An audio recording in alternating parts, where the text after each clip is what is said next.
खुलुमबाय स्टुडिअ दं आं राजीब बसुमतारी रायजो सरकारनिफ्राय जा मोनद' हारिनो एसटि होनो लानाय थांखि बे थांखिखौ होबथानानै आथिखालनि जा लाइमोन फरायसाफोर बे लाइमोन फरायसाफोरा गोबां सोमावसारगासिनो दं आरो मा जाहोनाव सोमावसारगासिनो दं बेखौबो गोबां लाइमोनफोरा दिनैनि समाव गाव गावनि साननाय हनाय आरो हारिनि रैखाथि हारिनि थामोनथा आरो रैखाथिनि थाखाय बाथ्रा बुंबोबाय थादों थिग बेबायदिनो फिन आरोबाव उदालगुरि जिल्लायाव गोख्रों सोमावसारफिनदों जा गोबां जौगाखानाय मोनद' हारिनो जा एसटि होनो लानाय थांखि लोगोसे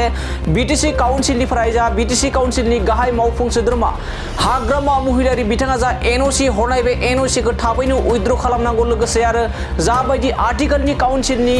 सीएम हाग्रामा महिलारि बिथाङा आरोबाव जुदि एनअसि नांगौब्ला फिन आरोबाव एनअसि हरबावगोन होनना बुंनाय बाथ्राफोरनि सायाव गोबां बे समाव जावरिखांनानै आथिखालनि जा जाखांफुहांनाय लाइमोन फरायसाफोरा गोख्रों सोमावसारदों थिग बेबायदिनो उदालगुरि जिल्लायावबो सोमावसारनायनि गेजेरजों सासे लाइमोन फरायसुलिया गोख्रों बाथ्रा बुंदों आरो बिथाङानो जाहैबाय उदालगुरि जिल्लानि सिङाव थानाय खैराबारि कलेजनि सासे बे फरायसुलिया मा बुंदों बिथाङा फोरमायदों जाय एसटिनि थाखाय जों दिनै गोलोमदै गहोदों नाथाय बे एसटिनि थाखायनो मोनसे समाव गोबां सुबुंफोरनि थै बोहैनानैसो मोननो हानाय बे एसटि होननानै बाथ्रा बुंदों बे समाव फिन फोरमायबावोदि खैराबारिनि सासे फरायसुलिनि बाथ्राया बयनिबो गोसोआव नांदों मानो होनना बुङोब्ला बिथाङा फोरमायदों दि जाय एसटिनि थाखाय जों दिनै गोलोमदै गहोदों नाथाय बे एसटिनि थाखायनो मोनसे समाव गोबां सुबुंनि थै बोहैहोनानैसो मोननो हानाय बे एसटिआ एबा मोननो हादों होनना बुंदों नंगौ दिनैनि समाव जा फरायसुलिफोरा एबा बिथांमोना जा गोलोमदै गहोदों बे गोलोमदै गहोनाय जा मोनद' हारिनि एसटि होनो नागिरनायनि थांखिनि जा बेरेखा खालामनानै सोमावसारदों बै एसटिनि थाखायनो मोनसे समाव गोबां सुबुंफोरा थैनि बाना बोहैहोनो गोनां जादोंमोन होननानै बे समाव गोख्रों बाथ्रा बुंदों सासे लाइमोन फरायसुलिया दानिया फैदो बिदिब्ला जे जाय एसटिनि थाखाय गोबां जौगाखानाय मोनद' हारिया जा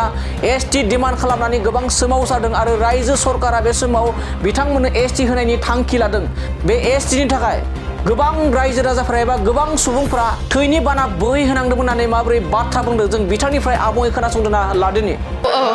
माने जोङो दा दिनै जोङो गोलोमदैल'सो बोहैहोदों नाथाय जोंनि जारिमिनखौ नायनो थाङोब्ला गोबाङानो थै बोहैहोनानै दिनै जोंनि बेखिनाखौ जोङो आरजिनानै लानो हादों स' बे आरजिनानै लानो हानायखौ जोंनो माने एकदम बिनानै लानाय बायदि जोंखौ माने खालामगासिनो माने स' बेफोरो बिनाय नङा बियो आरजिनायसो मोनसे बेयो एकदम नंखायखा बेफोरो माने गोबाङानो जोंखौ पलिटिक्स नोजोरजों नायदों माने रावबो गावसोरो जेनेबा माबा मोनसे पलिटिकेल पार्टिखौ सापर्ट खालामदों बिसोरो बै मोनसे जायगायाव थानानै नायबाय थादों मालाबाबो बिसोरो स्टुडेन्टनि नोजोरजों नायाखै स' आं बयखौबो रिकुवेस्ट खालामो जे पलिटिकेल पार्टिनि जानानै सानालासे एटलिस्ट खनसे बर' हारि जानानै जुदि सानोब्ला नोंथांमोनाबो निस्सय बुजिगोन बाथ्राखौ